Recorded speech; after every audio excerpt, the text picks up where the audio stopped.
Wednesday, June 10th. There they are. First that item was on strange. the agenda is to approve the April 22nd minutes, which are quite lengthy. Has anybody seen anything that needs to be changed? Comments to be made on it? I have not. Does anybody else see anything that looks very lengthy? We had to do roll call, if you recall. I move we accept as printed. Okay, do I hear a second? I'll second. All right, Lauren seconds, Roger first. All in favor? Aye. Aye. Now you got to do a roll call, right? Oh, Yep, you got to call everybody's name. You could do that as the chairman. Right?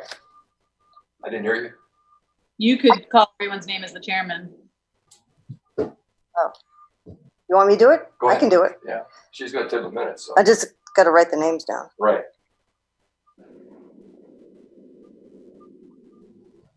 Is Arthur here? No, No. he's absent. Mr. Yule, how do you vote? Yes. Mr. Bacon, how do you vote? Yes. Miss O'Neill, how do you vote? Yes. Miss Mazeka, how do you vote? Yes. Miss Wozniak, how do you vote? Abstain. Oh, that's right. You weren't here. She wasn't. That's right. All right. And Arthur's absent. Minutes approved. Next item on the agenda is the 33B transfers. I'll turn that over to you, Katie, on where the money's coming from and where the money's going to. We have a piece of material in front of us. Is the transfer of $82,500, and then in your email there was another $21,500 add to that. For a total of $107,215. 82,500 from the health insurance, and then the 82,500 is going to several different places. Mhm. You have the forms and spreadsheet in front of you, I imagine. The town manager, administrative assistant, it's $15,000 transfer because we had salaries within the selectman account and we had someone in the town manager, and just the way it divvied up didn't even out. So to correct that going forward in fiscal 21, we're just having salaries under the town manager's account so we don't have to go back and forth between the two. The next one is town manager contractual stipends. This is a contractual payment that we need to make the manager for expenses related to her securing a place in Oxford. And it makes sense to get this done this year before the uncertainty of the years to come. And she does have expenses beyond that amount, so we're good to get that reimbursed. The next one, IT software, although we're way over in that line, we had savings in other places. So I just need to make the whole overall finance budget whole. So I'm asking for $39,000, not $112,000. That is because we've had just so many different costs related to network infrastructure that we've had to fix this year. So we're going to make that whole, and next year we should be good going forward. The human resource employment physicals, this must be, I think typically these were done under different departments' budgets, but we're putting them in one place and we don't have a good estimate of how many there have been, so that's gone over. The veteran service benefits, there were projected lower case count than there currently is, so that's gone over. So we need to make that whole.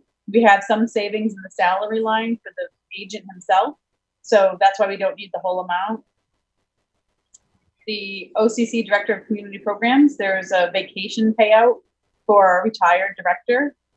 And although she retired from two different departments, one department could handle that, this one could not. So we need to make that department whole.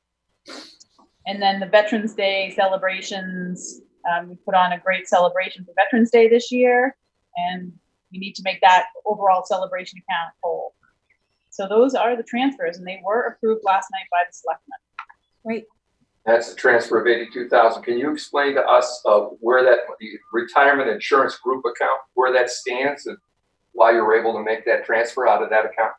I think you can see on the spreadsheet that the projected balance was going to be $337,000. So there's money projected to be left over at the end of the year, and there is. It's actually 334. So that projection that was made either a month or two ago was pretty darn close. There's 334 in the account now. So there's money there to move. Okay, so the deficit's totaled 164,000, and we're transferring. Don't need 164,000. I only need 82,500 to make the bottom line budgets whole. Well, I still see negatives, like on the software. Yep. I mentioned that, for example, the IT software, it's 112,000 negative. I only need 39,000 to make that whole finance department whole, because there's other places that there was money unspent. So the bottom line isn't over by the same amount as that particular line is over. So just making the bottom line whole. Mentioned another $21,500 that aren't on this sheet. That you I'm anticipate. not sure what you're referring to. I don't have that. I think, we're talking about, I think you might have had an earlier email that is not part of this one, so I don't have that. you're not anticipating any additional, yeah, it was. Nope. These are the final numbers. There were earlier numbers sent out to the selectmen that were increased, but you have the final numbers. There's no additional 2,500. So now we need to take a vote and a roll call on each one of these transfers. I think Do we? I think the way the selectmen did it was last night they made a motion to accept the 33B transfers as presented. And then a roll call vote on that. All right, then I'll make the same motion. Make the 32B transfers as presented for $82,500. If there's any discussion on that motion, please chime in. Anybody have a question on any of these line items or transfers? No? I'm good. I'll hear a motion to accept as presented. So move. Roger? Second? Second. Second. Okay. Roll call? Mr. Yule, how do you vote? Yes. Mr. Bacon, how do you vote? Yes. Ms. O'Neill, how do you vote? Yes. Ms. Mazeka, how do you vote? Yes. Ms. Wozniak, how do you vote? Yes. And Arthur just joined us. Yeah, sorry. I had a few issues. I'm in late. Sorry. Oh, that's okay. Sammy, Ms. Wozniak, how did you vote? Yes. Yes. Mr. Glistman, how do you vote? Yes. All right. Next item on the agenda is the discussion of the budget for 2020, 2021. The only question I have are there any other, if we've addressed all the deficiencies with this 82,000, I'm assuming, and I'll defer to the town manager, are there additional items that you see in it coming that would create another additional deficiency between now and June 30th? And then to the other side of the coin, are there any savings, for whatever reason, that we've accrued, or any additional surplus that we would have going out of 20 into 21? Town manager? Muted, Jen. You're muted. I think there are a lot of components to the question that you're asking. Through our normal fiscal year process, there's always bound to be areas that we don't expend funding. And that is typically used in a way to balance our budget so that we end with a balanced budget, no different than when we present a balanced budget. Knowing that we have expenses that have been related to the COVID actual pandemic, both myself and Katie McKenna had looked at the fact that we were sort of holding those costs in abeyance, or tracking them in a special account. The Board of Selectmen had voted to petition the Department of Revenue that we felt that we would have additional expenses that weren't put in our budget. As we speak now, similar to how we would apply for MEMA funding, we're looking to get reimbursed both through the federal government's Emergency Management Act in hopes that we can get reimbursed at least 75% of whatever costs are eligible. We also have been able to retain one of 5 communities in which Strategic Municipal Group has offered to come on as the chief administrator for us to apply for Federal CARES Money Act, in hopes that we will get reimbursed for all of the other things that have come along with the pandemic and will continue to come along with this pandemic as we go forward, all the way up to December 31st. Anything we can be remunerated for, we're going to seek that. Actually, both Katie and I received a copy from the Strategic Municipal Group. One of the reasons I retained them is, one, it doesn't cost us out-of-pocket money. They are considered the administrators of whatever grant money that we do get from the federal government. Therefore, it's not something that I have to budget for. But I will tell you, my biggest concern and Katie's biggest concern is to make sure that whatever costs we are looking for assistance that we've expended already for this pandemic and will continue to spend in addressing it as we go forward into the next fiscal year, that it will be federal audit proof. And if you know anything about federal grant money, it's never an easy process. And it requires a really considerable amount of documentation. So we're lucky to have retained them. They have put together, using all of our data, both for FEMA potential reimbursements, as well as ones that will not be considered potentially FEMA eligible. And they will be applying, and I don't have it right in front of me, but somewhere in the order of one particular grant program for at least $111,000, and the other will be looked at in terms of FEMA or MEMA eligible. So we're talking about, a considerable amount of money. And, our hope is that these should be eligible under the provisions that each one of these federal grant programs has put. The one thing that the CARES Act will not do is reimburse the town for lost revenue.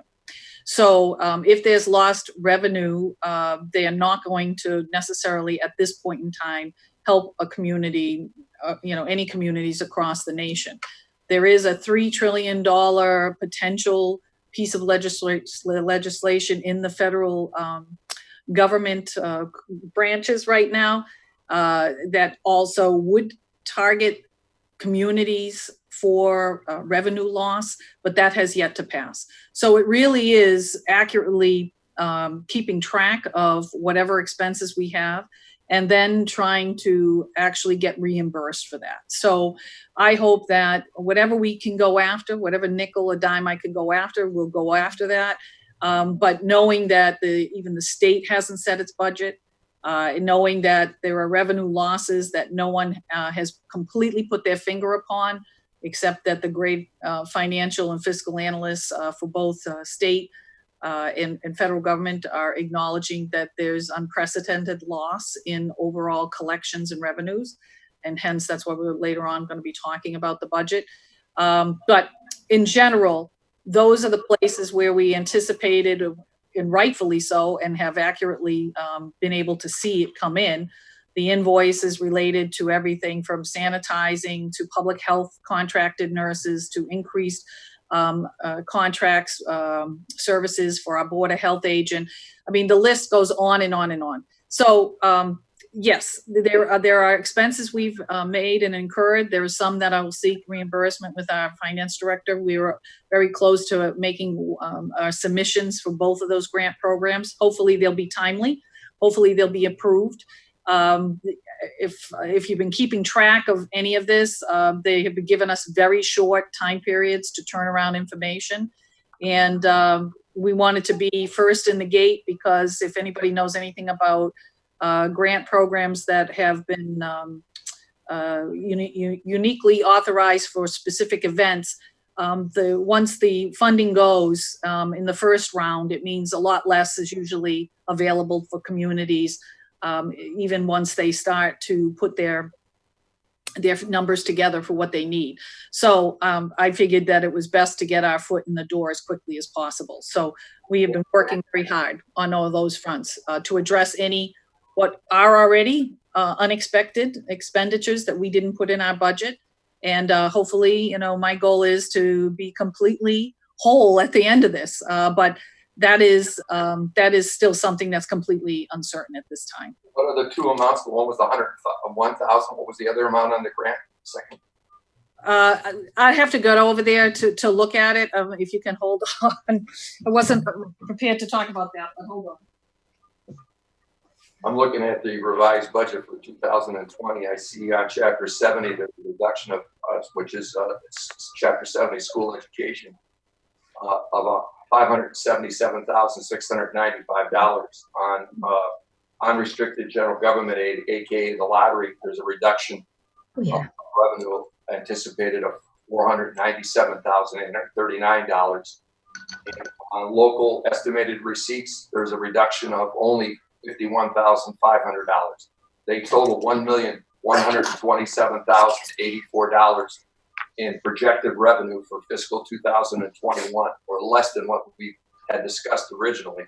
And behind that cover sheet are all the highlighted yellow items by department where that money is balanced, if you will, where that $1,127,084 is balanced. So all the highlighted items are the changes from the record or the revised amount. So behind the cover sheet here. Did you find that amount, Town Manager? Yeah, so I was listening to you, John, and one of the things I want to be clear on, I think we're talking two different things. I know what we're talking about in terms of overall projected state aid revenue loss. And what I was talking about were just our expenses also related to COVID-19, not necessarily all of the revenue loss that we might also incur that come through natural funding sources, including state aid and Chapter 70. So what I was referring to is what we've incurred just in terms of expenses. Yeah. So that's not even being considered right now in the budget document that you have in front of you, because what we're hoping for is that whatever kind of expenses we've been able to get through, that we'll get as much reimbursement as possible.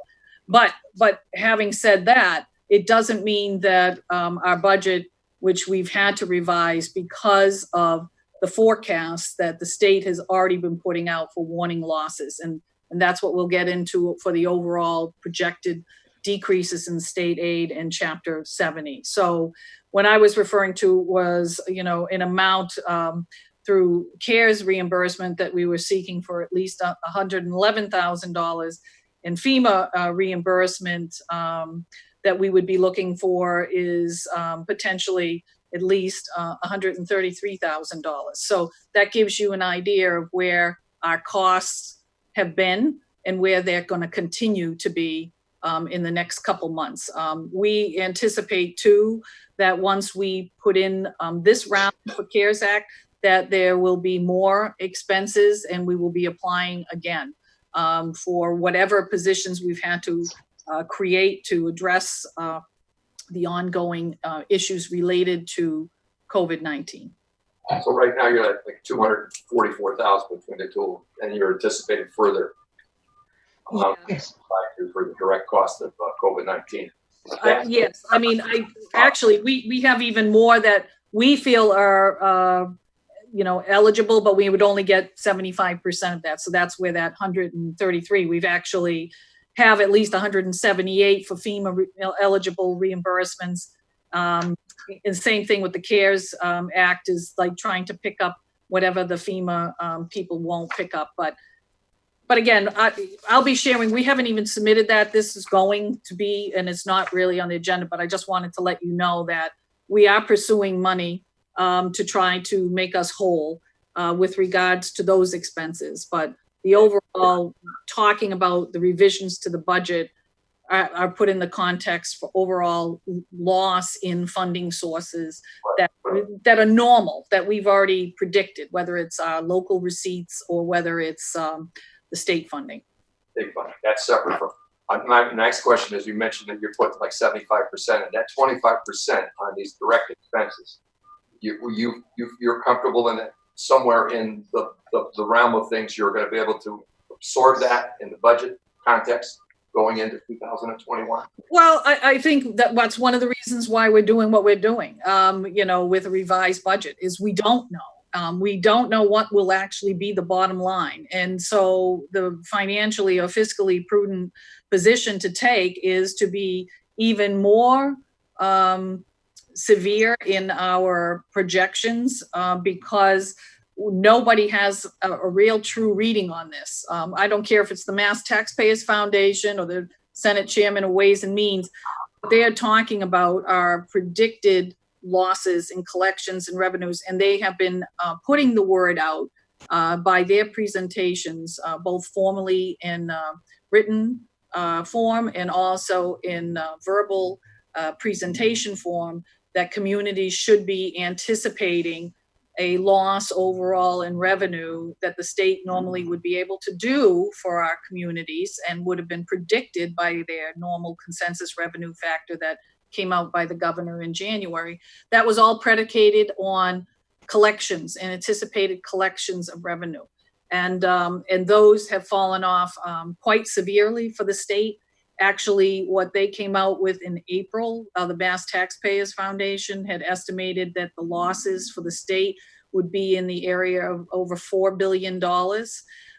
They came back and on May 14th did a revision on that anticipated loss, because the unemployment numbers have been so staggering in Massachusetts, with a nearly 22% unemployment rate in fiscal quarter of 4 in the current fiscal year, 2020. That meant that there was a huge decline in withholding taxes by almost $2 billion. And that is why they have revised their figure, along with losses in the sales tax revenue of $2 billion and corporate and income tax payments, both in the order of $1 billion in each one of those categories lost. So they upped that $4 billion collection revenue shortfall to $6 billion on May 14th. This particular organization has been extremely trustworthy in terms of projections that the state typically relies on quite heavily when they're deciding what they're going to put forward for their overall budget figures and what they would be able to do for unrestricted government aid and Chapter 70. So their revision is $2 billion more than what they came out with a month prior. So the reason why we're at the point where we're at is they have been sounding the alarm to all the local communities. They have actually put the word out quite clearly that we should be looking at the years of the Great Recession that we had, and even thinking even more severe than that. But if a community is interested in trying to prevent itself from getting too far forward in the fiscal year and then having to make severe cutbacks and having lost even more revenue that they really didn't have to begin with because the collections are so bad, they're actually encouraging strongly that as a prudent management position that we should be actually looking at our budgets in terms of what was our overall receipts and what was our budget at that time and what kind of state aid did we get at that time. And that is how Katie and I have both looked at this budget, and that has meant looking at a substantial reduction to get us to a level funding point. And that's why we're here to talk to you this evening. Having met with the superintendent and spoken directly, this has been a partnership, even though it's not a pleasant partnership to have to actually level fund a budget.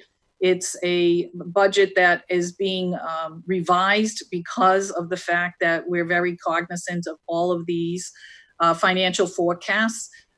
This is something that the superintendent and I are not going to be ostriches and bury our heads in the sand. We're not going to quibble over $5,000 for one department or $3,000 for another department. We're talking about needing to pull out $1 million out of this budget or suffer when the state turns around and really does acknowledge that they're going to do either a 20 or 30% cut in local aid.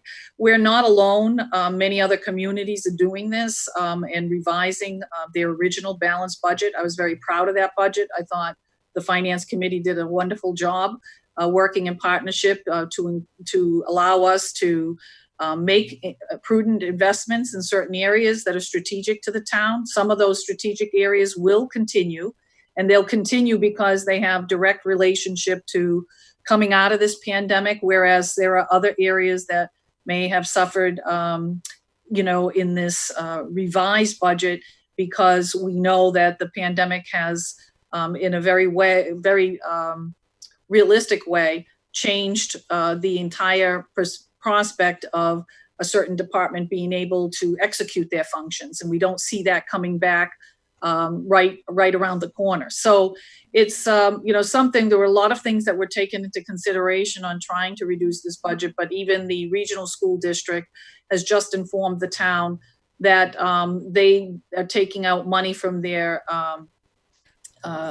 efficiency area that they typically will draw on if they find that they're going to have a deficit. And they have just voted to move $500,000 out of their E&D, so that they will have it readily available if this large cut comes to them by Chapter 70.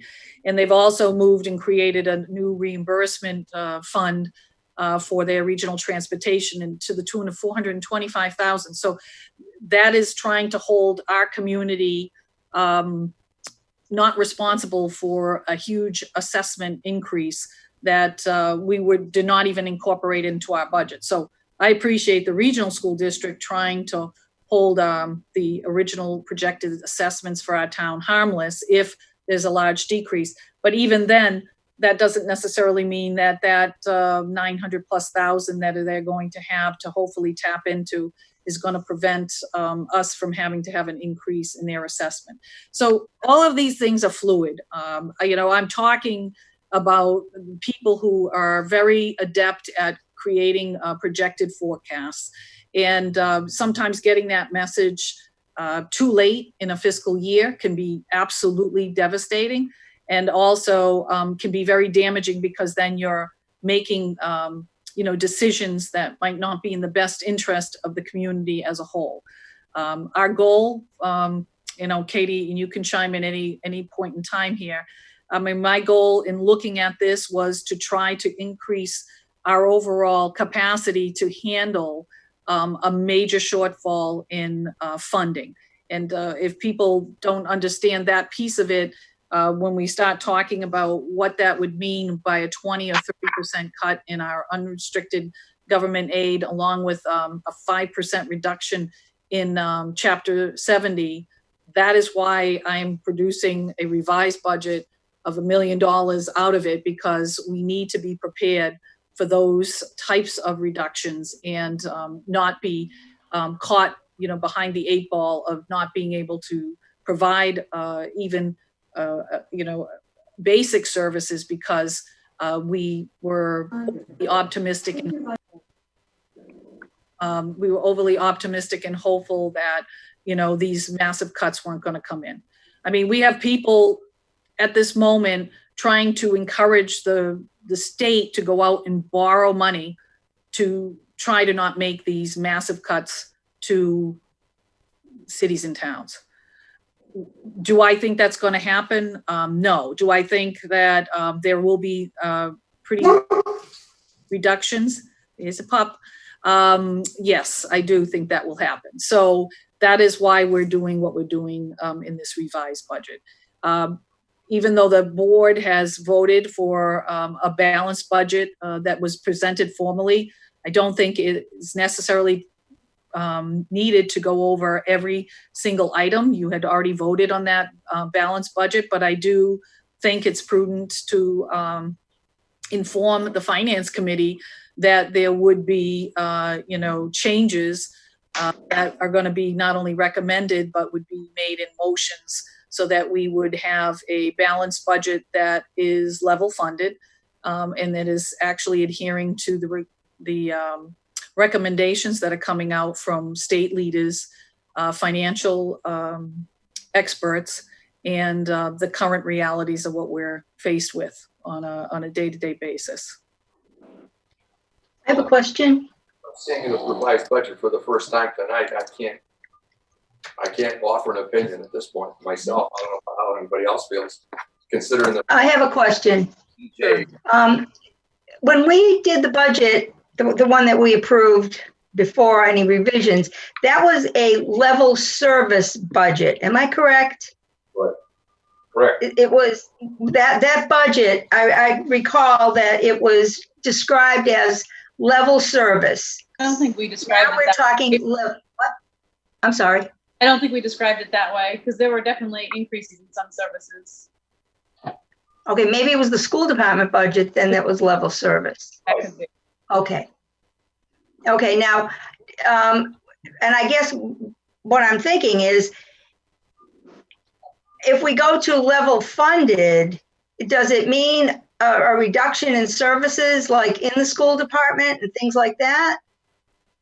So what has happened is I've asked the superintendent to put forth their recommended reductions where they believe they can most afford to do such reductions. Nobody likes to take out $500,000 out of either side of government, whether it's on the town side or the school side. But you have, one of the reasons you have both the town manager and the superintendent is to try to work on areas that you believe fundamentally are most essential, and then also understand which ones services and programs that are fundamentally required and or can sustain, even if it's a cut for a period of time. We don't know after the state actually issues this budget whether we may be able to add things back in and we may be able to have a special town meeting or at a fall town meeting, because I don't even think that we're going to have our, state financial people have everything pretty much, wrapped up in understanding where their shortfalls are going to come from by the summer. I really think it's going to be more into the fall. But by doing this and making sure that we're not having to go back and be in a deficit spending mode where we have overextended ourselves and then have to make extremely severe cuts mid-year would be actually devastating to a community like ours. And it's not just about this year. I keep emphasizing this, that next year's fiscal budget and the reductions that are taking place now in collections is going to hit us even harder next year.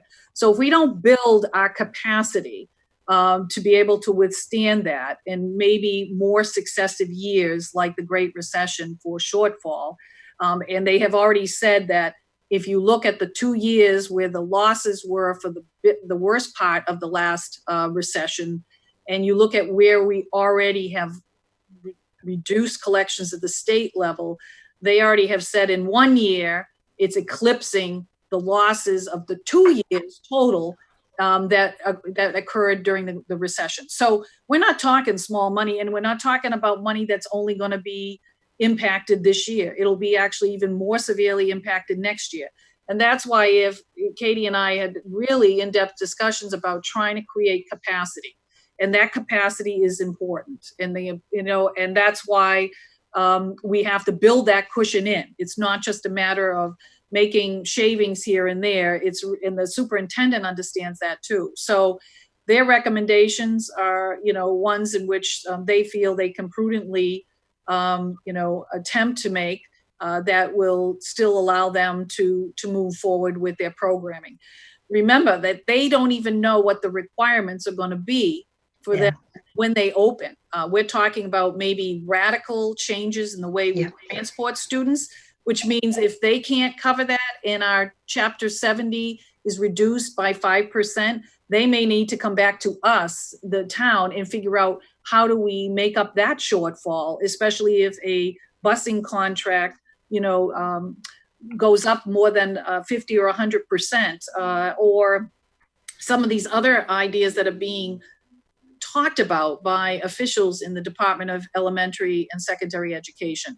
So Dr. Nash understands this very well and understands that this They do a better job communicating with- increase. And the cost just to open school, even in the wake of a reduction of almost 4 to 5% that's expected with Chapter 70.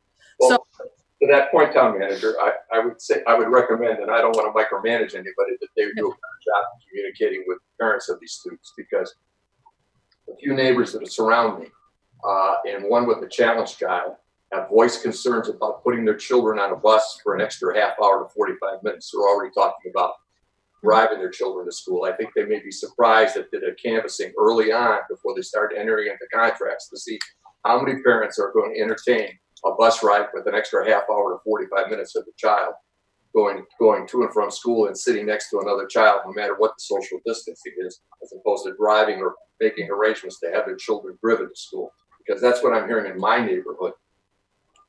So if they have any concerns, it would behoove them to reach out to the public, the parents of these students, and share with them some of their thoughts and see and test the water before they enter into any contracts with busing and stuff. They may find that the buses may be empty in themselves because parents don't want to entertain their child on a bus for any length of time. That's what I'm hearing in my neighborhood. I don't know. I have no children going to school, so I have no axe to grind, but I'm just saying from an outreach standpoint, maybe they should be doing a better job of starting to, as these things evolve, communicating them with the public. Can't communicate what they don't know. To get the input from the parents, because I'm not hearing what they're talking about as far as extra bus routes from the parents. They're not even talking about letting their kid on the bus at all. Right. So just to give you a perspective of how fluid and changing every single day, guidance, requirements, orders from the state. I just got through explaining that, new legislation with a whole bunch of different things that are supposed to provide municipalities with the ability to figure out how to not just hold meetings, town meetings, but also how to address many other aspects that have been turned completely upside down. I did hear member Mazika say out loud that, you can't plan when you don't have all of the information, and that is very true. As of 2 days ago, we had new issuance and guidance that was presented to us for outdoor dining. I now have taken on the entire responsibility that used to be several boards looking at a facility that wants to provide dining and alcohol service that typically was both reviewed and permitted through other boards here in town. And that has changed completely because we need to try to get businesses up and running. So now we had to put together a whole new application process, whole new procedures. And now we're actually trying to meet and get all of that information together to try to allow these businesses to open up in a limited capacity. Our administrative world, and I mean this from the schools to the municipalities, has been completely upended. And it is very difficult and fast-paced, the kinds of recommendations and changes that are coming, but there's still so much because it's such a historically unprecedented, overall situation, both economically and public health-wise, that we really don't know. We still don't know. And there's, each week that we go by, we hope that we've taken all the prudent measures to get us eventually back up and running as quickly as possible. But we also hear from, public health officials that, they're concerned with the direction that the state could take very quickly if some of the public health measures that we're implementing now, restricting the types of services we give, were accelerated or happened more quickly than the virus, it has been removed from our society. So, I just want to remind people, our number continues to go up here in town. We were at 76 COVID positive cases here in town, and with actually 9 deaths. So, that have been recorded.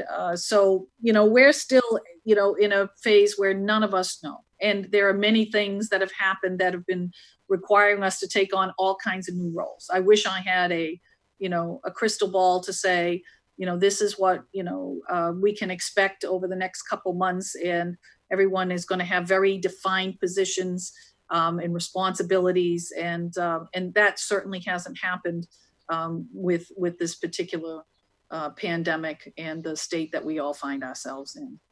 So I ask you to be patient with trying to figure out, when we make sort of statements about things that, this is being talked about, this is what we're hearing. Sometimes you don't even have, a few hours notice before a new order from the governor comes out. And then we're saddled with trying to figure out how do we implement it? What is it going to mean in the context of all the programs and services that we typically used to run, that right now we're being told we might have this massive cut in local aid, and therefore, along with the guidance and the restrictions they have, it's cost prohibitive for us to do it. And then, on a cautionary side, we don't even believe we're going to have the money to do it, even if we were doing it in a limited capacity. So there's a whole bunch of things that are just in flux, and it means that we have to slowly figure out the different stages of where we're at and how we're going forward.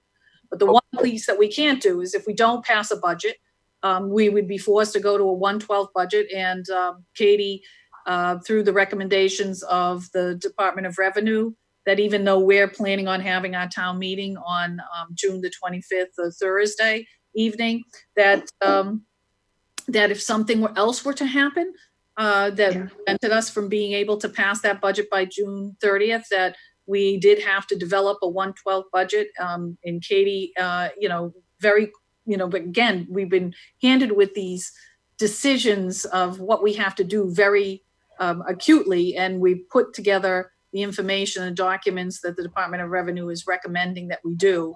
And that will be something we will put in as a cautionary thing, that if for some reason we couldn't have town meeting, a tornado comes through, that would be even a worse, scenario. Don't say that.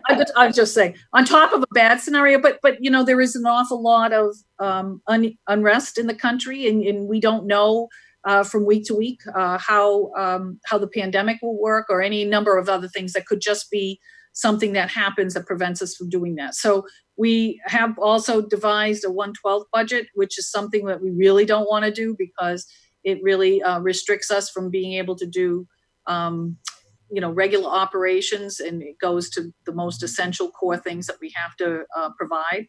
But we're doing all of those things, and then even more on top of that. So this budget that we will be recommending at town meeting is a level funded budget, and it is based on financial experts' forecasts, and also state officials' recommendations that we make plans for. And that certainly wasn't there when the Finance Committee did its due diligence and looking at everything. When we looked at what our overall receipts were and what we could projected, was going to be growth, and also strategic investments that we were making. And we're still going to try to hold true to the core aspects of that, but that I wouldn't be financially prudent as a manager, if I didn't heed all of that expertise that is being transmitted and communicated to us.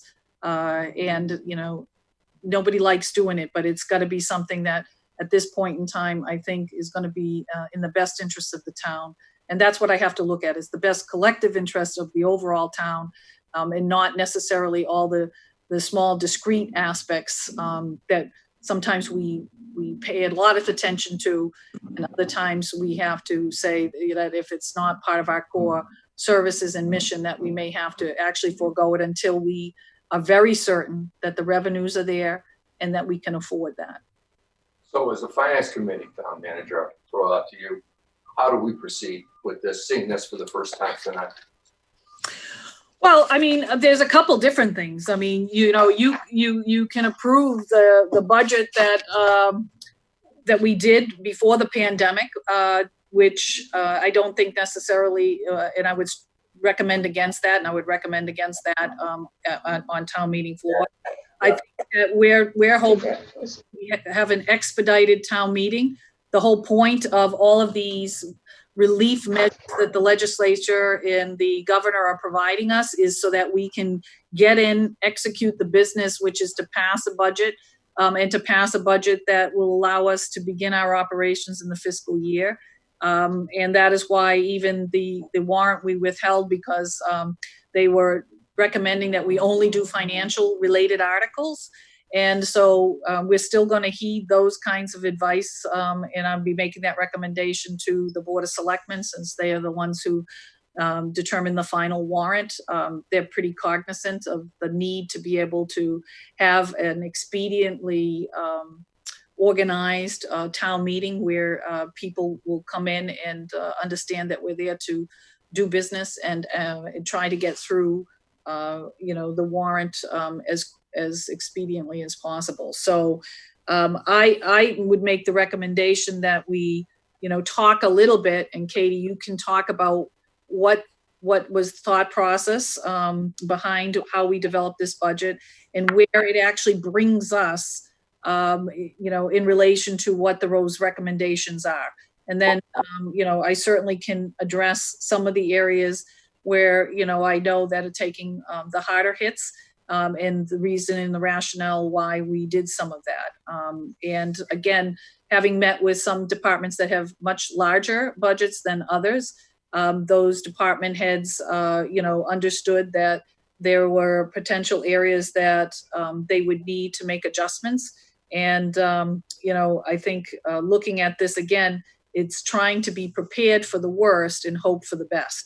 And that's my motto right now, is to make sure that the town is prepared for the worst, hope for the best, and make those adjustments accordingly if we've done the right thing, which is to prepare for that worst and then make the adjustments later on. And then hopefully, reinstitute some of the areas that we may have already through this budget reduction of a level funded budget, have, been able to make restitution at some point in time. Where we are as a committee, we've approved the fiscal 2021 budget, and we approved the capital request items. We have yet to approve the articles on the warrant, and we understand there is now a warrant which we haven't received that's going to be revised, as you just alluded to, which is capital items or financial items on it. So we have yet to approve that, and we've yet to see that. Now, I'm looking at this reduction, and I don't disagree with you, and I've been an advocate, and the Federal Reserve Chairman today is going to hold interest rates right through 2022. So he's in agreement that it's not just 2021 that we're going to be facing issues with. He's in agreement that it's going to be issues right through 2022 as of today's Fed meeting. So which is what I was saying to you weeks ago. It's not just 2021. So I don't disagree with the cuts, and there were some additions just thumbing through it for the first time. They're not as we there to get to that net reduction of $1,127,000 between us and the school department. I don't know where we received, but we approved the budget before, and we approved the capital items. And I know that on the recap sheet here under road construction, it's free cash, and under capital equipment improvements, it's free cash. I don't disagree with that. So it's yet to be determined of what we approve for capital request items, what money will be available to fund any or all of those requests that were approved. And the same thing with the road construction as far as the monies that we were talking about. So those are two issues that are yet to be determined. There's no change on the capital right now. We don't have any changes on that. Free cash is available through June 30th. So we should be fine with all of our funding as we looked at the whole capital plan before. There may be items that don't go forward, but that's something to be determined. It's not something that we need to make a decision about right now, but we do have the funding for everything in the capital plan. That has not changed. Okay. Well, we approved it, so there's been no changes. I just noted that it says free cash. And the same thing with road construction, it says free cash. Right. Are delineated and highlighted in detail, which I've yet to look at. I'm sure the other members of the committee haven't yet either. So I don't know what we can find as far as about free cash that you haven't looked at. We've already looked at everything that we're paying free cash with. but we have not looked at them. So it would be, if we We want looked at everything that's funded by free cash. We looked at when we did the capital hearing. okay. I think that Katie is trying to impress upon the committee that we're talking really about the operational budget, not making changes to the capital budget. Capital budget, we have typically funded with one-time sources or receipts that come in from a specific department. So we're not making changes to that because the Department of Revenue does recommend that free cash as a one-time source be addressing one-time or capital needs rather than operating and program service needs. So the overall aspect of the operating budget is separate from the capital, and we'd like to keep it that way. I mean, I think one of the things that the committee should potentially think about here tonight is you have passed, you have approved a balanced budget that's pre-COVID-19. I'm making the recommendations and will be making and putting together motions with our legal counsel and also with our finance director and with the recommendations that we do level fund the budget. You can keep the opinion in terms of the overall committee for having addressed and appropriately approved a balanced budget prior to the pandemic.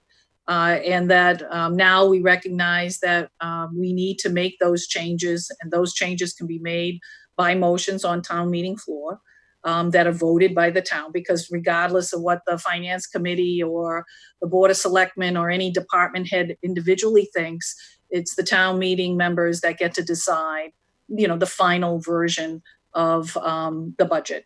And so Katie and I talked about that. We talked about, putting together the overall reductions in a package to allow the townspeople to understand that this is a result of the same kinds of issues that every community is dealing with because of the pandemic and because of the financial projections of loss of revenue.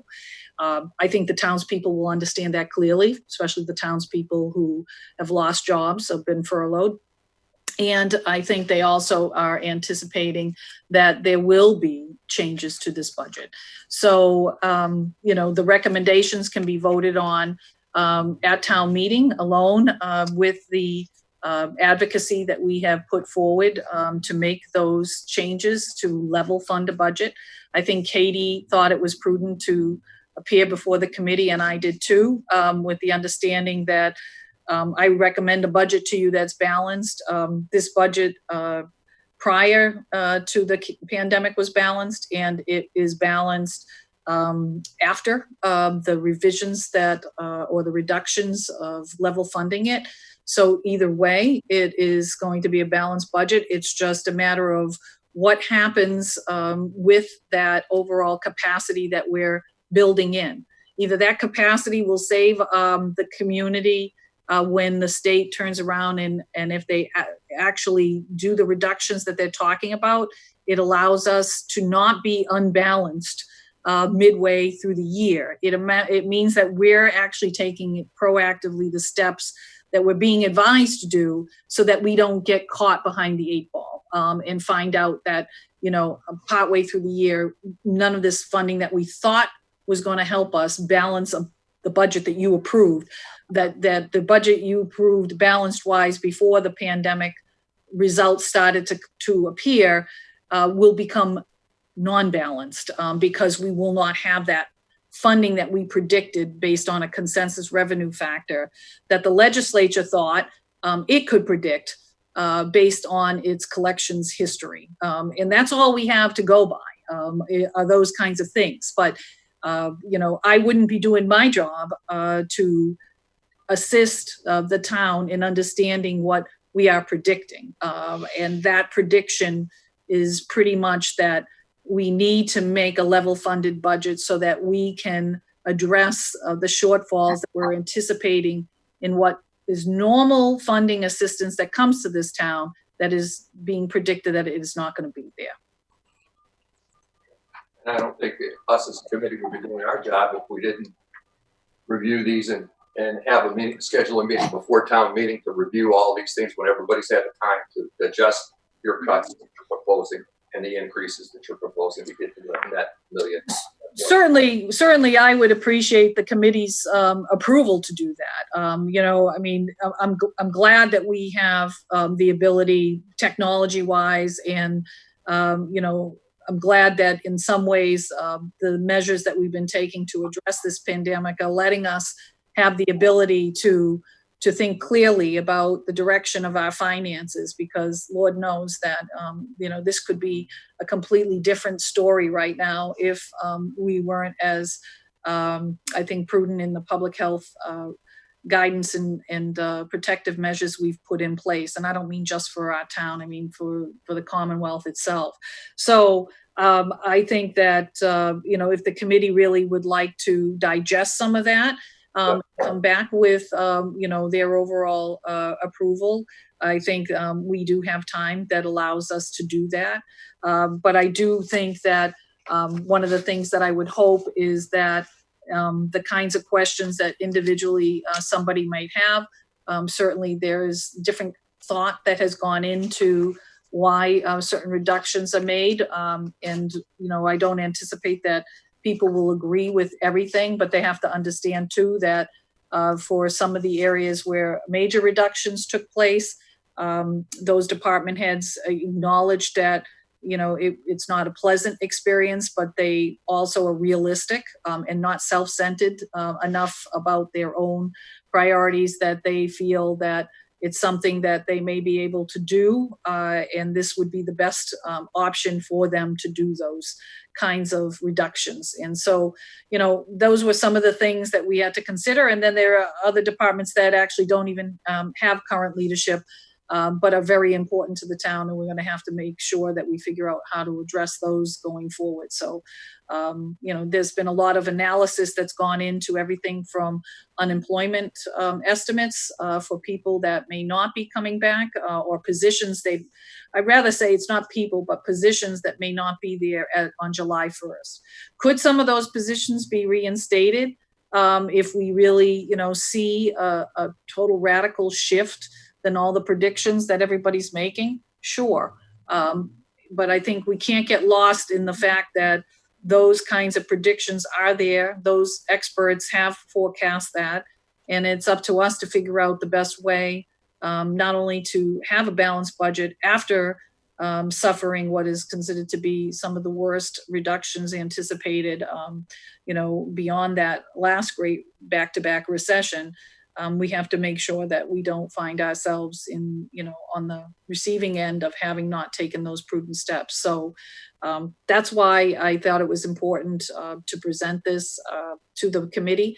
And that's my hope, is that we go in with a unified voice that those overall reductions would be necessary.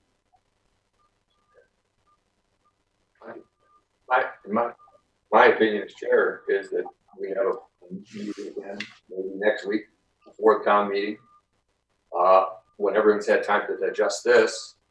And the next item, the same as the revised warrant, which we've yet to see, and maybe we can discuss that tonight as well, and then have a vote on that as well. The articles that you're postponing indefinitely, and the articles that you're going to entertain at town meeting, so we can have a vote on that prior to town meeting, and go in with a unified revised budget consensus and a warrant consensus on the articles that you are going to present at town. Mm-hmm. Right now, the only item that's has not been looked at or addressed is the warrant, the articles on the warrant. And I realize that a lot of these have been postponed, but placed on originally, and we're left with just those that are strictly dollar related finance items that we've yet to approve either.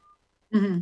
Yeah, I had given a draft of the warrant to the Board of Selectmen, understanding that, the final warrant was going to be predicated on a number of factors that we were waiting on. Next week, they obviously will finalize that warrant. What those motions will be attached to that are contingent on what we put forward as, as a fiscal 21 budget, because like I said, most of those will be financial articles. That's why we've been trying to mainly, give our attention to the operating budget and not the capital budget, because that had been also approved and defined with the one-time revenue sources, that we're not concerned about, going anywhere, meaning any losses to that part of our economic. And so I just wanted to chime in here and say that I don't think we were looking for a vote tonight, and I don't think it's relevant that you just are seeing this now. I think we could go through this information and just kind of review stuff with you now on this, so as not to waste any time, since there isn't a lot left. I think that was kind of our thought, is that we could just kind of, go through some of these changes. Wouldn't you agree? You want to go through each department and everybody times what? It's 7. We've got an hour. Well, Yeah. So I think to Katie's aspect, the majority of these changes are, places that we could make reductions, or felt that we were able to make those reductions that may not necessarily impact the overall core mission of the public services that we believe we're going to need to continue to render. It's not like we're making new professional line items, new line items that haven't been on the docket or our radar. But, if we're making a reduction of, professional technology services to the moderator from, a recommended of $1,000 to $700. I mean, those are some of the kinds of smaller things that came out of it, as well as, some of the concessions that some department heads made, either about positions and or about actual items, services that they provide, whether that's equipment, whether that's personnel. So, we can go through that. I don't think it will take a lot of time. I mean, it's a matter of saying, okay, this area was recommended by my budget as this much, and now the recommendation is this much. Right. So just starting with the moderator, I can see $700 is a level fund from the prior year. $100 is related to the fact that actually spent was $72. So, we're looking at what was spent in the prior year, what was voted on in fiscal 20. And that's kind of one of the things we're going with. The other thing to mention is within this budget, we are looking at freezing steps and COLA increases. So with the pay plan, you'll see salaries leveled out to the prior year effectively. There's some variances based on position changes and certain other variables, but generally what we're trying to do is a level salary for the new year to help with this decrease we're anticipating in state aid. So I kind of wanted to go through, I guess, some of those thoughts and how we came to where we cut all of this money. Jen's already touched upon the fact that the school department level funded their budget. So that's a big part of our reductions. Does everybody have a copy of the material that we're about to review? Does everybody have a hard copy? Yeah, I think so. Remember, Arthur, you have. Oh, you're muted, Arthur. Sorry, I was the one that had dogs barking, so that I muted. I have it on my computer. I don't have a hard copy, but I can follow it on my computer. Thank you. Yeah, I have one on my computer too. Okay, Lauren. I just want to make sure everybody has it. In fairness to the committee members, I'm sitting here with a hard copy in front of me that I'm seeing for the first time, but I just want to make sure if we're going to go through this, everybody can follow whatever we're going to follow. It's easy to go through without going through the minutia. Just go through the top level, the summary, department summary, and maybe we can, for time difference, we can get through it. But I want to make sure everybody has something they can follow, starting with the moderator, I guess there's a reduction of $300 if it's highlighted, $700 in professional technology services, and $100 in a reduction in education from $1,900 to $1,600. The next is selectmen. It's a reduction of $1,000. And I think supplies was reduced from $5,100 to $3,400.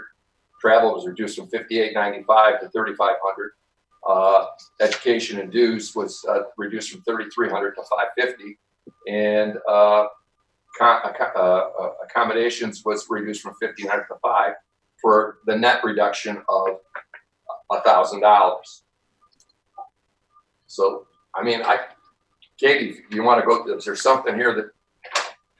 Well, if you, I mean, I can speak to some of them. I know that the Board of Selectmen was brought back from 8,000 down to 4,000 because last year was a bump up. So if you look at the fiscal 19 actual, the Board of Selectmen was at 4,000, so they brought back to 4,000. The chairman is brought somewhere between, you know, the fiscal 19 actual and fiscal 20 voted. Then if you go down to supplies and miscellaneous, you know, the request was for 5,100, which would be great. So, but we gave them 3,400, which is what was for fiscal 20. Same with the next line, 3,500 was the fiscal 20 budget. Same again, education and dues, and accommodations and town reports. So they're just, those are just changed to level funding. I mean, it's, you know, some of it's very simple. That's why I thought we could kind of whiz right through it. I think you should, Mr. Chairman, I would agree with the finance director if we, you know, might continue going through it, you know, in terms of, even if we look at the highlighted, we try to highlight those areas so that you could see where those reductions were made in each area. And then we can talk, you know, about what our thinking was. But to Katie's point, a lot of that was predicated on where were we in fiscal 19, you know, for items that were not necessarily personnel. And even with some items that were related to personnel, we were once again putting it back to the amount that had been there and you know, that had been voted on in the previous fiscal year, 2 years actually. So we were trying to actually, you know, not be so severe in certain places, with the exception of personnel, which, you know, when we start looking at full-time equivalents, we weren't just looking at positions. Sometimes we're looking at positions and related benefits that relate to that. And that is how we arrived at being able to address the harder issues when it came to overall FTE reductions. But I think it's good if Katie can continue going through the highlighted areas and give generalities, and I can pipe in. Okay, that sounds good. So unless the committee has any questions, I've gone through moderator and selectmen. I can move on to town manager. Selectmen was the 13,000. There's an item on the second page. You flip over, supplies and everything went from 42 to 33.6. It wasn't highlighted. So it was another. No, those are totals, so they wouldn't be highlighted. But the individual lines are highlighted, not the totals. the selectmen department went from 52,945 to 39,100, right? Right. Reduction. Right. Yes, that's correct. Yeah. So, but what you were just speaking of, John, going down to 33.6, that's just a subtotal for total supplies and services. We're not looking at the subtotals of the totals. We're just looking at the lines, And then you got the individual lines, so that we can see what exactly is impacted.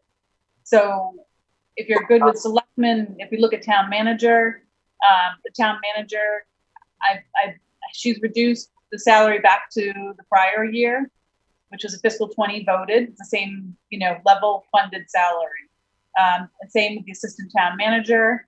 And then the executive assistants. Now, this was where I mentioned how the selectmen, we were changing in the 33B transfer, as I mentioned, that I was moving salaries from selectmen. So that's another reason why the selectmen's budget went from 136 one year down to 3,900 now, 39,000 rather, because 2 of the positions are moved into the town manager's budget. So they're all wrapped under this executive assistance line, but there is one less body in there. So that's why there's a reduction. There's one less position available. So instead of 4 positions, it's down to 3 positions. So the reduction for the town manager is $60,277. If you look at the total, 446,998 to 386,721. Correct. Yeah, so the next line, supplies and miscellaneous, is pretty much level funded from the prior year. I mean, it's a slight uptick for supplies, travel, and then advertising is down. But if you look at the fiscal 19 actual, it was only 1,084, so that could go down. And there you go with the reductions for the town manager's budget. The finance committee remains the same. That's mostly your reserve fund, so that's not touched. If we move on to the finance department, the chief financial officer, that's just a level from the prior year, as well as the assessor, the assistant assessors. We moved the assessing senior clerk and the data collections clerk. We moved them to both assistant assessors position in early fiscal 20. So those two lines are blank. They're going to be assistant assessors. But if you take what we moved them up to, we leveled them to those figures. And that's what the 104,000 represents, giving them their level, what they're at right now. It doesn't really correspond to anything you see there, except that, like the change that was there, give that the level fund. The treasury collections, there is a position that was eliminated under treasurer. We also have a new treasurer and a new assistant treasurer, so their salary is a little lower than the prior year. The 100,000 for the treasurer collector was because there was we were an overlap and also a payout. So that wasn't actually even that wasn't actual salary. So we've got a good reduction there. Under accounting, the assistant accountant, the salary is less because the prior year was actually calculated at a higher step than she was actually at. The senior accountant, we just lowered it to the prior year senior clerk figure, and that's currently a vacant position. Assessing, there's just a slight reduction there because, as you know, the field appraisals, we're trying to get caught up on trying to get within the correct fiscal year. So that difference will actually have to be absorbed somewhere else. Tax title is another reduction under treasury collections. And this is one that, if you look to the fiscal 19 actual, 15,000 is right in the same area as that. Ideally, they'd like to do more, but given the current circumstances, it's probably not going to happen, and it's an area where we can pull from. Information technology hasn't been reduced because that's an area where, as you know, for the 33B transfers, we needed more money. So we're trying to make sure we cover all of our costs there, and we have still more infrastructure costs to work on next year, including our upgrade to Windows 10 and Microsoft 365. So there's no reductions in that area. But overall, the finance department budget is lower than it was in the prior years. Yeah, $80,888 reduction from what we had approved originally, and less than what it was the prior year, which was $1,163,994. Legal services reduced. The town manager feels that this is a figure where we can come in at, and based on current year spending, and if you look at the fiscal 19 actual, it was well under the 85,000. The human resource / personnel board, we had a reduction under education and dues. I think there was some hope of doing more education, but even given the current circumstances, there's probably not a lot of that happening other than webinars. So that was an area where we could shave off. The town clerk, we have the salary is level funded to fiscal 20 for town clerk. The assistant town clerk is pretty much level funded from the prior year. I believe that might just be a difference in where she's at right now. And then the senior clerk position is not completely eliminated. There is some funding there, unlike the treasurer collector's office where they lost their third person. And that's reductions under that department. Are there any questions up to this point? Yeah. Okay, so land management. One of the things in this department is consolidated some of the accounts where we're trying to, we had all these professional services, supplies, travel under a bunch of different categories. Now we have consolidated. But we didn't make any other reductions to those accounts. We just looked at the salaries because primarily that's what we're focusing on. The administrative assistants, we have one under that category right now. So we're hopeful to have someone else in there as well. But right now, that's a place where we could reduce it since there isn't someone in that position, the second position. The town planner is going to be a new position. I believe Jen could speak to that, but I know that the market is calling for more than what we had in there. So we had to unfortunately increase that, which isn't the direction we want to be going in. But that's what it calls for at this point.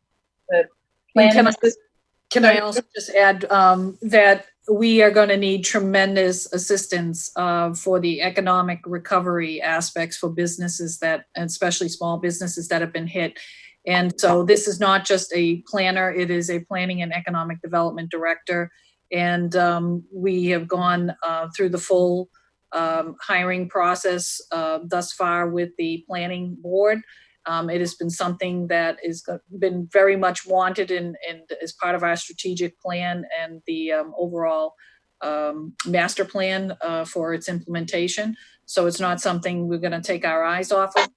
It becomes even more important as we're trying to address potentially how many storefronts are going to remain vacant long after this pandemic. And we need someone who can help us with that. I think my office has been, pretty phenomenal with grant writing and being able to handle all kinds of things. But this is one area for expertise that this town desperately needs. And we're just about to bring on somebody who I think will be able to do those kinds of things.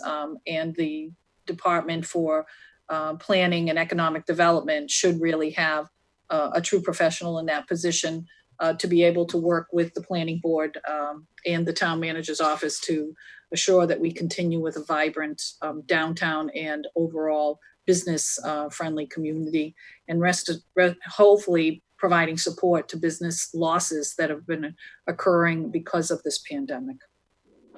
Now, excuse me, is the planning assistant an open position right now? No, this is not. So this is there's someone in this position, and that has been moved to level fund from the prior year, like most of the other salaries. But that is a currently filled position. Okay. The building commissioner inspector, the change in that is kind of taking, the prior year was $30,000. We had $100,000 budget last year, but based on the current hours of the two folks that are in there now, $65,000 is a good realistic expectation. And it may actually get us a little bit more than where we're at. So that's not too bad. So that includes land management. Memorial Hall didn't have any changes. Most of those are fixed costs.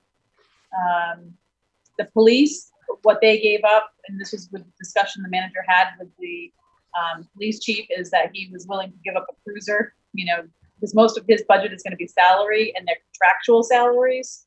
So they're under their bargain and we couldn't reduce those. So he gave up a cruiser.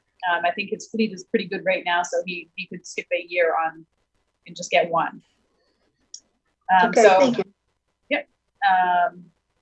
EMS fire. The deputy chief, we just kind of leveled that down a slight tick, as just to make sure that each department has some kind of reduction. So that was an increase initially from fiscal 20. And I know that that's something the chief spoke strongly about, but we just kind of made it not as high as the request. We also reduced holiday time to level fund the prior year. As again, most of the air personnel are going to be under collective bargaining as well. So there's not a lot of places to cut. The administrative assistant, that also has been reduced in this department. And then there's a highlight on the radio cost, but that actually stayed the same. So that shouldn't be highlighted. Uniform Supplies reduced. Excuse me? 4,000. Supplies and miscellaneous went from 47 to 4,000. $700 you can. Right below your radios. Okay, yep, you're right. So maybe it was just a mistake of which one highlighted. So Yeah. So supplies and miscellaneous should be highlighted, and that's not. And we can unhighlight the other one. Yeah. So that's just that's level funding it from the prior year. The supplies and miscellaneous uniforms is slightly above the prior year, but less than the request. And then specialty team and equipment, we're able to cut that in half. So we're down to 3,826 for the total department. And animal control, I think you remember the discussion we had with the animal control officer had an increase in, compared to other animal control officers, she was severely underpaid. So I think we felt strongly keeping that position somewhat level to the request, but yet we reduced it as well as the other two positions because everyone's going to have something reduced given the current conditions. Department of Public Works. I think Jen might be able to talk more about the DPW. I mean, other than the salary level funding, I think there's other items in here that she worked with the DPW director on. So I'm not as familiar with this budget, but she could probably speak to that a little bit better. So even though we had, brought in custodians during this pandemic, the other aspect of the pandemic is that some buildings will not go directly to the hours of operation or their programs and services. I'm talking particularly about the community center and even our senior center. These will be slow going to get back up to some kind of normalcy, which means our overall custodial requirements in those buildings, along with the library, will change. The reduction you see in the custodians is a result of those anticipated decreases relative to what we had anticipated. The next piece of it is there were changes made to all of the administrative staff in the DPW, where their hours were reduced for each one of them, whether it was the senior clerk in the Department of Works, the administrative assistant to the DPW director, and or the assistant, the junior assistant there. Then you will see just the level funding of the director in terms of their overall salary, as well as the civil engineer that had been hired this year. What we had done is reductions to those positions as well. There's also decreases to winter overtime. Again, that can be a difficult one to predict, but the director was willing to shave off of that. There was in the budget anticipation for another position under light equipment. That position has been eliminated fully, and that was mechanic, wasn't it? Mechanic something? Yeah, it is. They listed it as light equipment, but it was. Yeah, that's on the front. I should have changed that. That's okay. But that was a full-time position that is also being eliminated. Other overtime reductions from the parks and cemetery line items, along with the level funding of our conservation agent. There were also decreases for other expense line items. That's what you see. And you also see equipment rental. We did take a position late this fiscal year in being able to authorize the purchase of a piece of equipment that we've been renting that costs usually about $10,000. So you'll see that line item under highway going from $55,000 to $45,000. Also, the contract tree care line item was reduced by $5,000, and I will tell you that even $50,000 is not enough for the amount of tree work that we have still pending along our roadways as a result of the gypsy moth infestation. And it is something we cannot reduce even more than that, because it represents truly a public safety hazard. And after you see all the trees that keep coming down because of windstorms or regular adverse weather, we're going to continue to have that until we fully address the amount of dead trees along our roads. It's just an enormous expense, and this budget would be even further reduced in a lot of areas if we were to try to truly address that all in one fell swoop. Municipal fuel, our DPW director typically comes up with that predictive number. His recommendation originally was $159,000. I recommended 155 in the balanced budget that you approved, and now I'm revising that to 140,000. And we felt that because of the decrease in some of the values that we are seeing with fuel because of the COVID pandemic, that we might be able to benefit, perhaps through the summer and fall months with lower overall fuel costs and rates. Moving on, so that would be the total that comes from Public Works as a reduction from $3,623,000 down to $3,471,000. Excuse me, my eyes are going on me. Approximately a $200,000 decrease there. The Council on Aging, you'll actually see we have had the recent retirement of our former director. And originally we were creating the assistant director position to help support the director with less administrative people underneath and trying to foster a very strong professional approach to our senior programming and trying to move it from just a very part-time professional stance to being, open more hours for our seniors and the like. I will tell you, during this pandemic, there has been a total shift in the needs of our seniors. There has been a greater reliance in providing outreach services. And therefore, we do have a dedicated person there who wants to continue with the senior outreach. And that's why that position, in light of the fact that we're going to continue to have very specific types of needs with our seniors, from food assistance to many other areas that are going to go on before those areas are not going to be adjusted as quickly or set back to normal as quickly, because we're talking about a senior population which has been most crucially affected by the COVID-19 pandemic.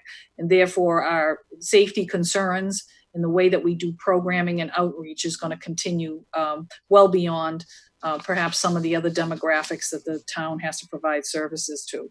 And so there was just a slight decrease to our van drivers, who've been doing a magnificent job on getting, both food assistance deliveries to our seniors who are shut in, to working and making sure that we have mobile transportation for those people who need to get to their medical appointments and the like. So that particular budget has gone up a tick, but that's because of the decisions being made relative to the pandemic. The veterans line item, I was actually putting the veterans agent where the amount for the hours in the previous year had been expended. Could those go up if we have a very needy veteran beneficiary? Absolutely. But for now, I'm basing that $24,000 down from $30,000 that was recommended because I wanted to use what we had as a previous indicator. So that budget is going from $209,000 for veteran services down to $183,000. One of the items I passed over by accident is that the overall benefits number goes down from $201,000 to $175,000. And that's only because I looked at the last 3 preceding years of where our overall beneficiary numbers have come in, and they've been right around 165 to 169. Could somebody move into town and those numbers go up? Yes, but you never know that. So it's been pretty reliable that figure of about $160,000 range has been adequate. So we put in just a slight cushion to $175,000, but that's down from the recommended $201,000. The library, I don't know, Katie, did you want to? I didn't mean to keep going from one to the next. No, it's fine. It's fine. I mean, essentially, I would just like to chime in that, like back in the DPW, and we can kind of go forward, where someone is on the pay plan, they pretty much, you can see that their salary is just pretty much level from the prior year. So that's what you're going to see right now, the library director, the assistant director. And then there are some budgets that have changes because, the town manager could speak better to that, but, the library is not where it was before the pandemic. So there's less of a need for staff going forward. And so there are some reductions there. Those that are staying are just going to see a level fund. So that's kind of where the library is at, but I'm sure Jen could chime in. Yeah, there's definitely full-time equivalents that are affected with the budget reductions in the library. How the library director winds up actually staffing the library as we come out of the COVID-19 pandemic means that discretion on how she'll handle that, whether she does that through part-time and or has to eliminate a position to a position and a half, along with the part-time pages, which are gone. That will be something that I have to leave up to the library director and work in tandem with her. As far as other items, There were a slight increase based on the types of records the library has to take. But the overall reduction to the library is quite substantive, as you can see, from 508,000 down to 405,000. Community center is another one that has been turned upside down because of this COVID-19 pandemic. There are no summer programs going to be run right now. There's no field trips. None of that is happening. The community center itself would be under such cost prohibitive restrictions to try to make it work. I've spoken with one of the current managers there who understands that the community center itself is not going to be able to go right back to normal, and predicts that this will be, perhaps even upwards of a half a year before that happens. Our director position remains, remains at the amount because we're going to need to replace the director to help reshape what our community center is going to look like after this. But there has been reductions in the program manager budget. You can see that it's been reduced from 51,000 to 26,000.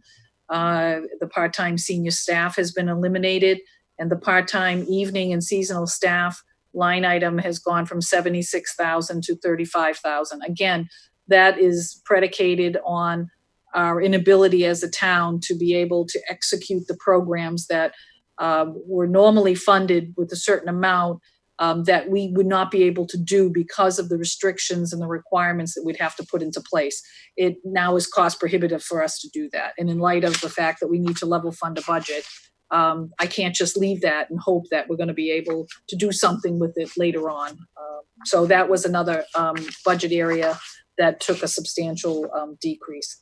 The other area that changed that's highlighted, if you move on under retirement insurance, under employee benefits, you'll see that we have increased the unemployment and expense from the $80,000 I had originally recommended to $100,000, and that is because of the amount of people that Up to 115,000.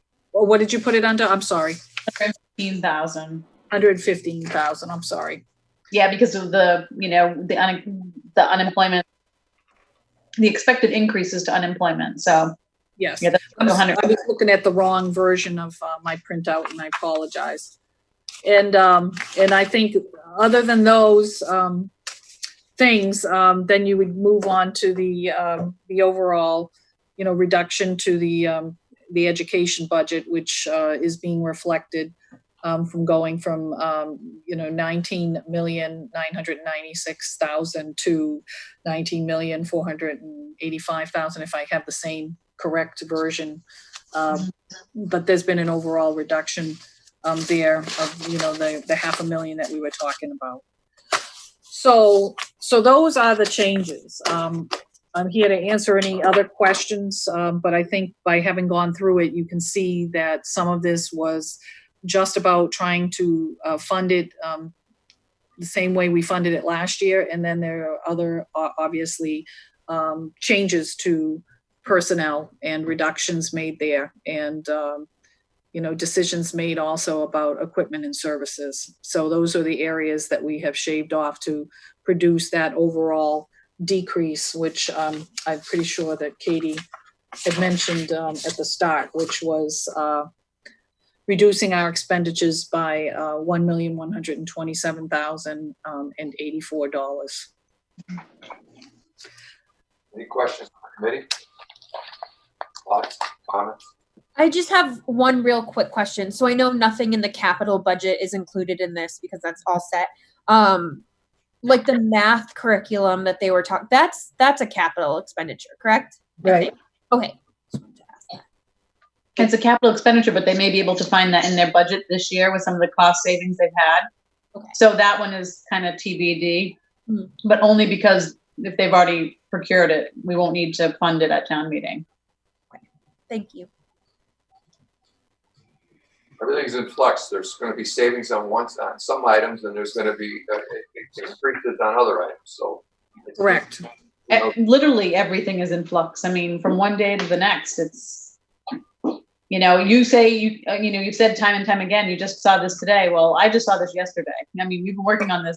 Like, one day it's one way and the next day it's another. So this is really like by the minute. We're just trying to do the best we can. I mean, our first pass at this, listening to other towns, they were reducing just, their state aid by 10%, unrestricted government aid by 10%. And, a couple percentages maybe from the Chapter 70. And that only cut $500,000 out of the budget. And I'm like, I just don't feel like that's enough because another community is cutting $2 million. So we came between that. So I thought $2 million was a bit much. And I thought 500,000 was too little. So that's why I think we're really at the perfect amount. I mean, hopefully we don't have to cut more. It'd be nice to be able to put some back in, but I think we're probably pretty close to being on target. I agree. And that's why I say it's a very hard decision, because it does impact people, it impacts services, but anybody who's been living this every single day to try to deliver municipal services with the same type of energy, effort, and commitment. I know the town of Oxford has done that, but in light of the fact that that has all been turned upside down by the increased demands that have been placed on us and the real uncertainty, it just does not make sense not to realistically confront the expectation for the budget losses. And that's what my job is. And, could we come back after June 30th and wrestle with this later on?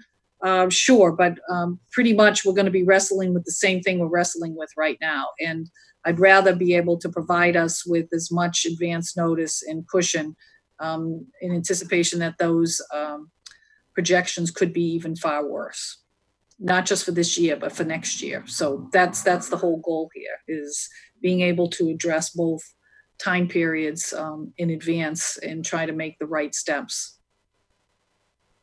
I don't disagree with your approach, and I don't disagree with what you've done.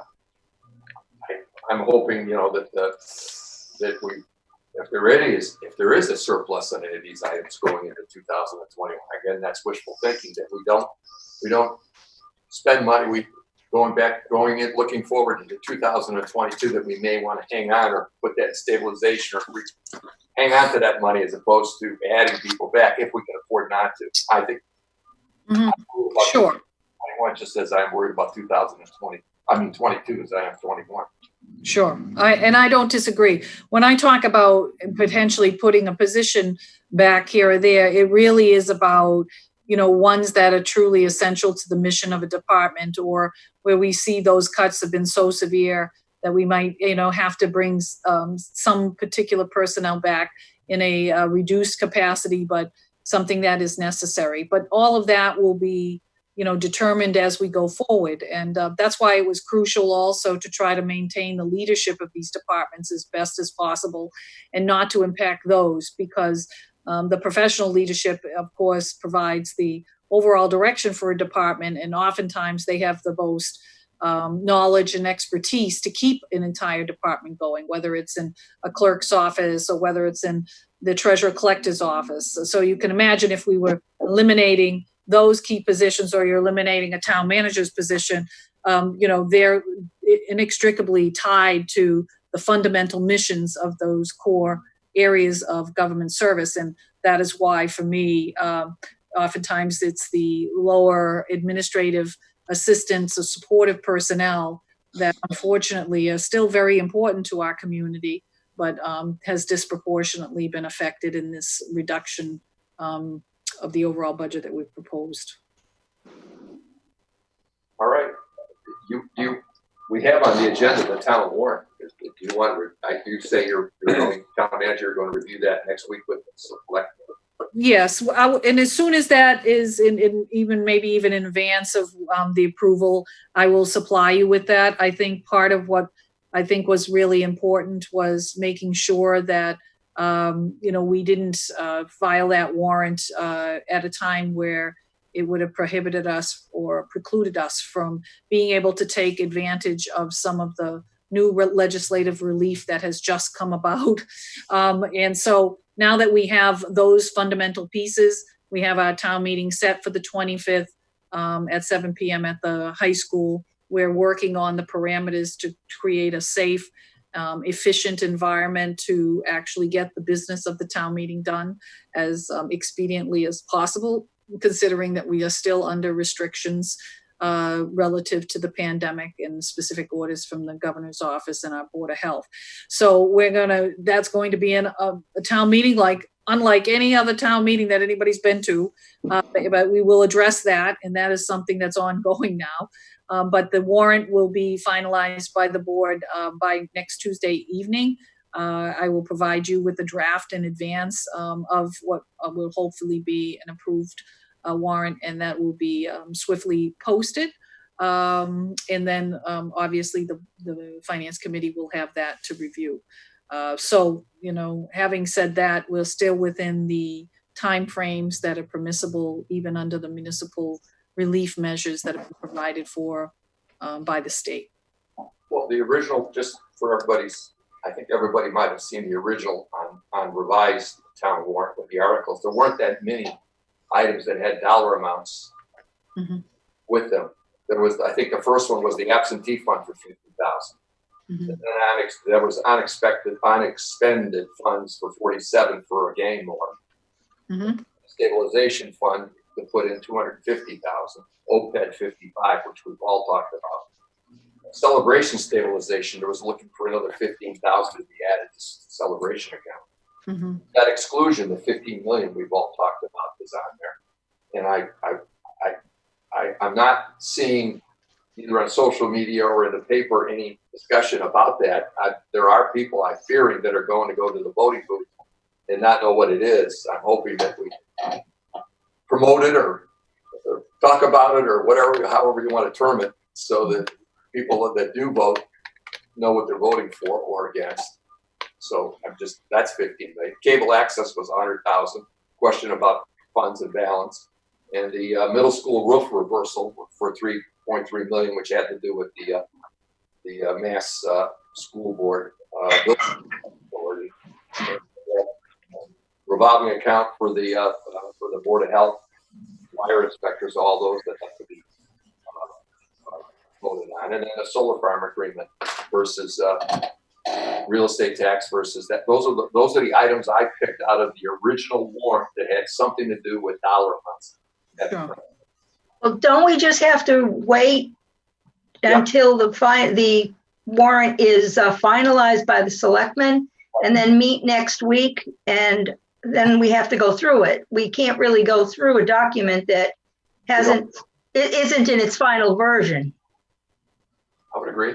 I'm just looking at what we had, that was there, or that what they had. It was a working document that they had, the articles they had placed on the warrant. Now I'm assuming, town manager can correct me if I'm wrong, that they're going to postpone those articles that they're not germane to anything that has to do with finance. Well, again, I think it's the goal here is to get through town meeting and as an efficient and expedient way possible. And so that's why even the state officials and public health, the Department of Public Health, everybody understands that, if we're in a building that has, 4 walls and a roof, that, people are committed to wanting to participate in a town meeting that show up, but they also are mindful that, there are going to be some changes to town meeting. Everybody will be looking to provide, people to wear masks. They're going to have to sit in a manner that allows us to be in the same facility.